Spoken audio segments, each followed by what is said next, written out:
Hello दोस्तों, मैं हूं हनी पोरवाल और वेलकम करता हूं आपका अपनी इस धमाकेदार वीडियो सीरीज़ में। दोस्तों, हम मुग़ल एम्पायर में हिस्ट्री से रिलेटेड कुछ इम्पोर्टेंट पॉइंट्स जानने की कोशिश कर रहे थे और मैंने कोशिश करी है कि एग्ज़ाम पॉइंट ऑफ व्यू से जो जो इम्पोर्टेंट मुझे लगता है और जो जो प्रीवियस ईयर्स के पेपर में आया है वो इजीली आपके सामने मैं रख सकूं और इजीली हम उसको स्टडी कर सकें, ताकि हिस्ट्री हमारे लिए एक टफ टास्क नहीं हो, बल्कि सिंपली हम एक दो बार रिवीजन करने पे हम उसे अच्छे से याद कर लें।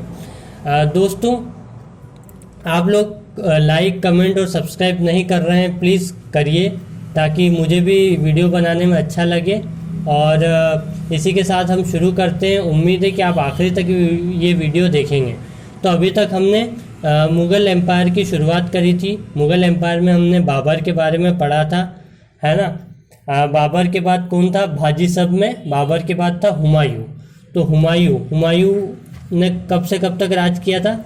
1530 से लेके 1556 तक हुमायूं ने राज किया था, है ना। Sher Shah Suri constructed GT road. तो शेर शाह सूरी ने जीटी रोड, जो कि दिल्ली में है, उसका कंस्ट्रक्शन करा था हुमायूं के शासनकाल में। ठीक है। हुमायूं की ऑटोबायोग्राफी हुमायूं नामा, है ना, जो उसकी बेगम ने लिखी थी, है ना। Autobiography Humayun Nama written by his begum. Death कब हुई थी हुमायूं की? 1556 में। कैसे हुई थी? शेर मंडल पुस्तकालय की सीढ़ियों से गिरकर हुई थी।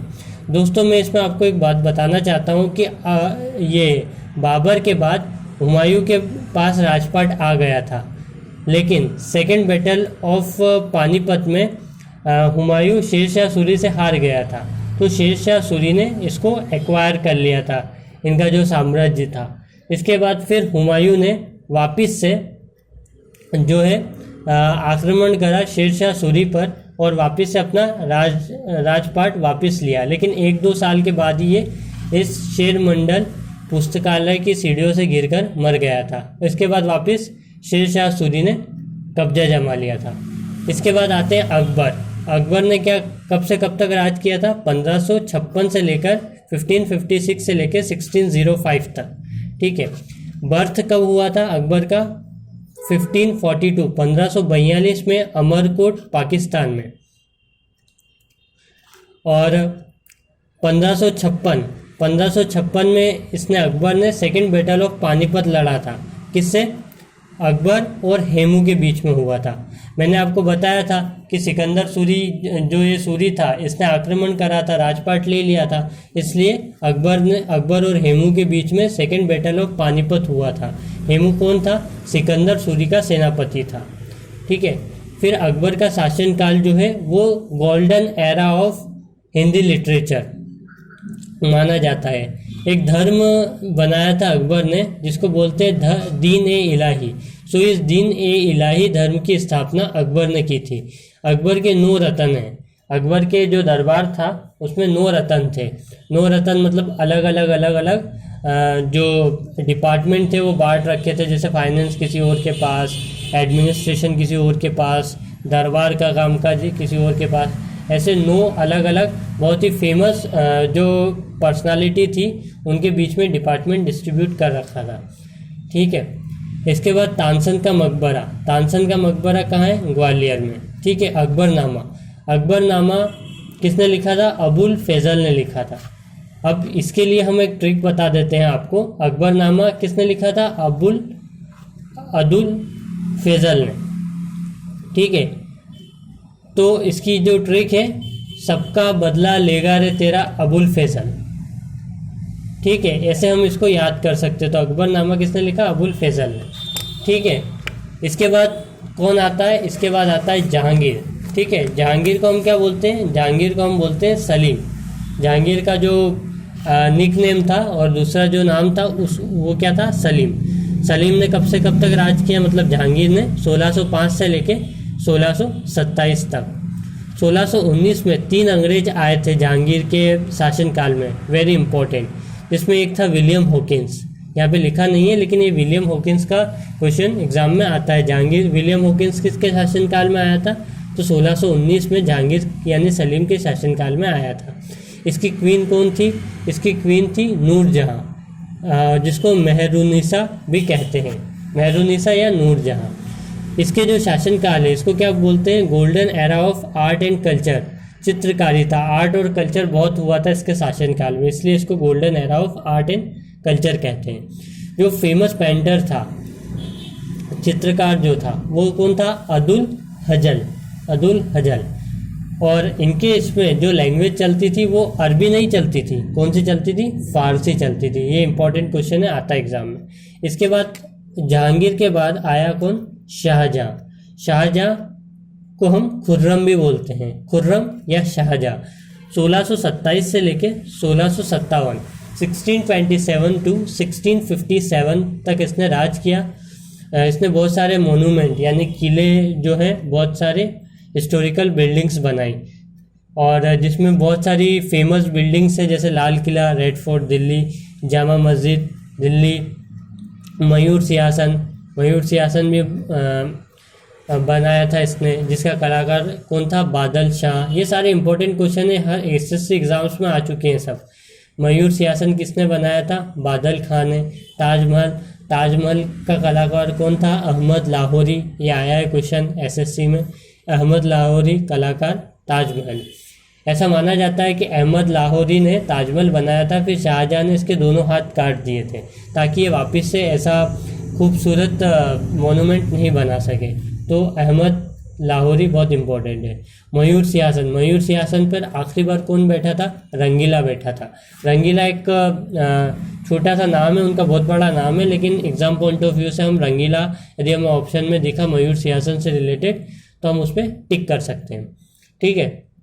इसके बाद जो शाहजहाँ की जो बेगम थी, क्वीन थी, वो कौन थी? मुमताज। मुमताज के लिए इन्होंने ताजमहल बनवाया था, ऐसा कहा जाता है। ठीक है। मुमताज का और दूसरा नाम कौन था? आरजुमत बनो, ये उनका दूसरा नाम था।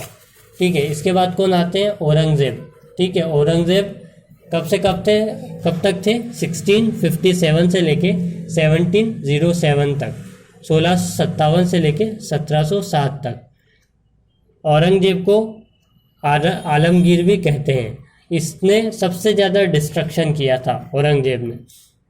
औरंगजेब ने हमारे यहाँ मंदिरों को तुड़वा दिया था, जिसमें कुछ फेमस मंदिर थे। सोमनाथ गुजरात, काशी विश्वनाथ जो वाराणसी, जहाँ से मोदी जी सांसद हैं, काशी विश्वनाथ वाराणसी, ये मंदिर भी इसने तुड़वा दिया था। केशव राय मंदिर मथुरा का, बहुत फेमस कृष्ण का मंदिर है केशव राय मंदिर मथुरा, ये भी तुड़वा दिया था। मैक्सिमम टैक्स वसूला था औरंगजेब ने। इसके बाद जो औरंगजेब था वो म्यूज़िक लवर था, वीणा बजाता था। इनके गुरु कौन थे? महमूद हाकिम इनके गुरु थे।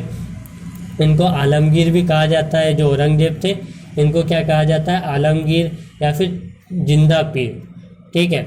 इसके बाद औरंगजेब के बाद कौन आए? औरंगजेब के बाद आए कौन? बहादुर शाह जफ़र। बहादुर शाह जफ़र आखिरी रूलर थे। इन्होंने ज़्यादा इनका शासनकाल में ज़्यादा कुछ नहीं हुआ, इसलिए ज़्यादा डिस्क्रिप्शन नहीं है और एग्ज़ाम में भी नहीं आता है।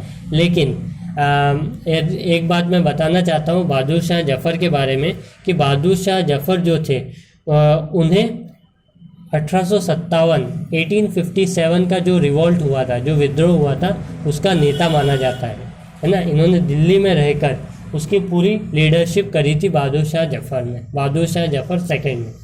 ठीक है।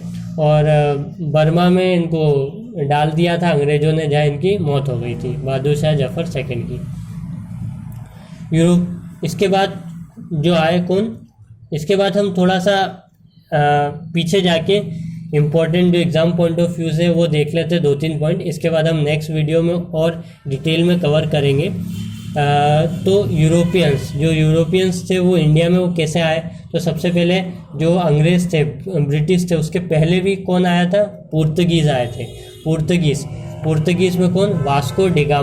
वास्को डिगामा कालीकट पोर्ट पे आया था कोची में। कब? 1498 में।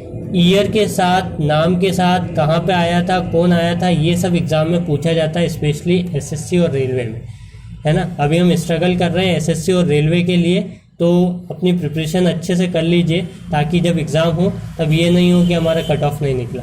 तो पुर्तगीज में कौन थे? Vasco da Gama. Vasco da Gama 1498 at Calicut port Kochi, है ना। यही वो इंसान था जिसने क्या करा था? Discover water sea way between India and Europe. India और यूरोप के बीच में जो जल मार्ग है वो इसने खोजा था, वास्को डिगामा ने।